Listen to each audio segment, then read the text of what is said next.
दोस्तों नमस्कार, मैं हूं शीतला तिवारी। दोस्तों, पवन कुमार नाम का एक महाराज जी हैं, वह अयोध्या के रहने वाले हैं। अब महाराज जी जो है वह दुष्कर्म और शादी का झांसा देकर के जो है एक औरत के साथ उन्होंने दुष्कर्म किया। तो दुष्कर्म के आरोप में यह महाराज फंस गया है। मैं आपको बता दूं कि बिहार के चंपारण में जो है एक कथा थी।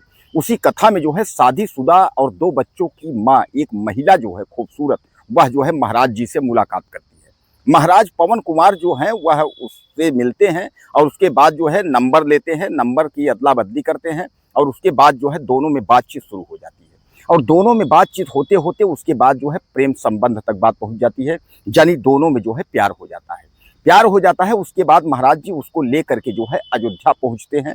कहते हैं कि रामलला का दर्शन कराएंगे, अयोध्या मंदिर में दर्शन कराएंगे। हालांकि अयोध्या ले जाते हैं, उसको जो है घुमाते हैं, टहलाते हैं और घुमा टहला करके उसके बाद फिर जो है उसको रामगढ़ी मंदिर में ले जाकर के उसके साथ जो है वह शादी करते हैं और शादी करके कुछ दिन उसको अपने घर में रखते हैं। अब हालांकि बता रही है वह महिला को, उसके जब घर में रखते हैं तो उस घर में जो है उनका एक भाई बहन और तमाम जो है माँ, उनकी माँ भी थी और उनके भाई भी थे। लेकिन उस समय जब महिला थी तो उसकी माँ नहीं थी, माँ मायके चली गई थी। और तो महाराज जी ने जो है दर्शन के बहाने वहाँ हमको ले आए, घुमाए टहराए। उसके बाद महाराज जी ने हमको जो है दुष्कर्म किया।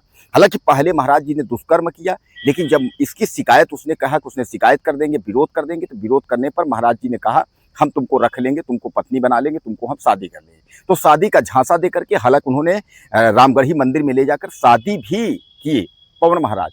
अब जो है उसके बाद अपने भाई के साथ जो है उसको उसके मायके भेज दिए। बोले कि अभी थोड़ा सा दिक्कत है, पुलिस का मामला है और ऐसा है तुम कुछ जो है चले जाओ मायके। उसके बाद जो है तो उसको उसके मायके भेज देते हैं। अब भाई के साथ मायके भेज देते हैं। उसके बाद जो है अब मायके फिर उनके पिता और जो है महाराज जी, यह दोनों मिल करके जो है उस महिला को धमकाते हैं। यानी महाराज पवन कुमार और उनके पिता जो है रमाकांत शास्त्री, बताया जा रहा है कि यह भी कोई चमत्कारी पुरुष ही है। मतलब जैसा कि आप आजकल देखते हैं कि वो तांत्रिक मांत्री वाले तमाम लिखे रहते हैं कि फला महाराज फला, तो जो है तो ये रमाकांत शास्त्री भी जो है हैं। तो इनके पिता रमाकांत शास्त्री और ये पवन, यह दोनों यानी बाप बेटे जो है उस महिला को जो है धमकाते हैं, उसके घर जाकर धमकाते हैं। अब महिला का यह कहना है कि उसका जो पहले वाला पति था उससे तलाक का मुकदमा चल रहा है, तो सामान्य बात है कि तो जो है उसके साथ रहेगी नहीं।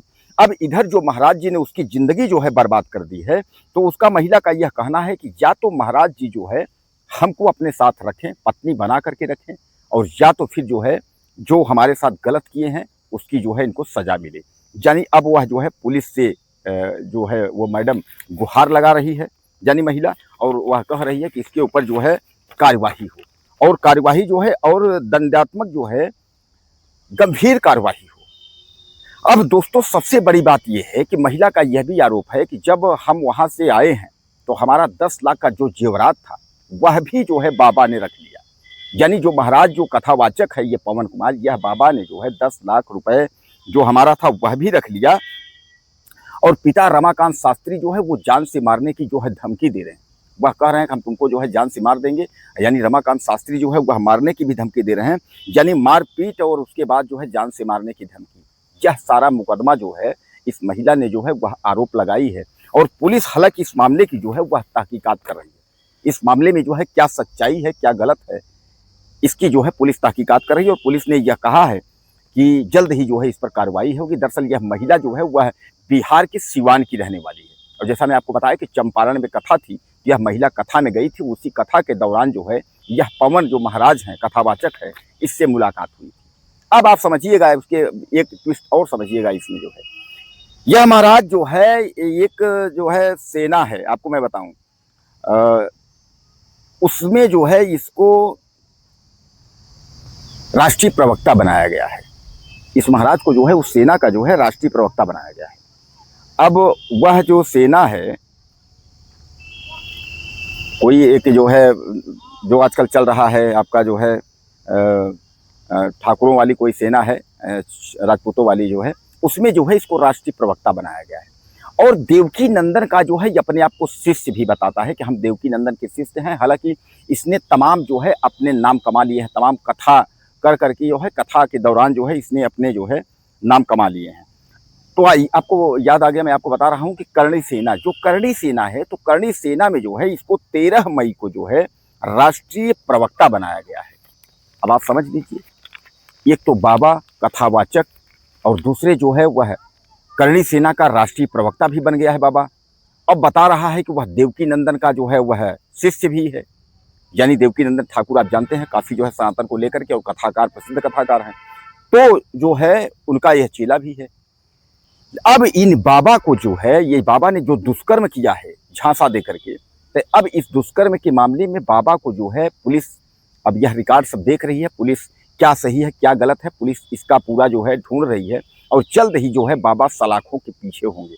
दोस्तों सबसे बड़ी बात यह है कि इन कथावाचक बाबाओं पर जो है जबरदस्ती जो है हमारे तमाम जो लोग हैं, बहन बेटियां जो है वो भरोसा कर रही हैं। जबकि हकीकत मैं आपको बताऊं कि ये कथा करते करते उसके बाद अपने आप को जो है भगवान का रूप बता देते हैं कि हम भैया हम भगवान का रूप हैं। हालांकि मैं सबको नहीं कह रहा हूं, मैं आपको क्लियर बता देता हूं, सब ऐसे नहीं हैं, कुछ हैं, लेकिन कुछ जो है कुछ पर से जो है लोगों का सबसे भरोसा उठ जाता है, ये आप समझिएगा। अभी आपने देखा ना कि एक बाबा जो है नवयुवक जो है उसने पढ़ाई इंजीनियरिंग की थी आईआईटी, उसके बाद जो है वो बाबा बनकर और छत्तीसगढ़ की लड़की के साथ रेप कर दिया। मथुरा में क्या मामला है, अब समझ लीजिए मथुरा जैसे प्रसिद्ध जगह में जब बाबा इस तरीके का कांड कर रहे हैं। अब अयोध्या में इन बाबा ने कांड कर दिया, एक बाबा मथुरा में कांड किया, ये बाबा जो है कथावाचक अयोध्या में कांड कर दिया। तो बहरहाल दोस्तों इस घटना से जो है हमारा एक बार फिर राम की नगरी जो है वह शर्मसार हुई है। अब इस बाबा के ऊपर क्या होना चाहिए, आप ज़्यादा से ज़्यादा लिखिएगा, चैनल को सब्सक्राइब करिएगा। अगले वीडियो में फिर मिलते हैं। नमस्कार।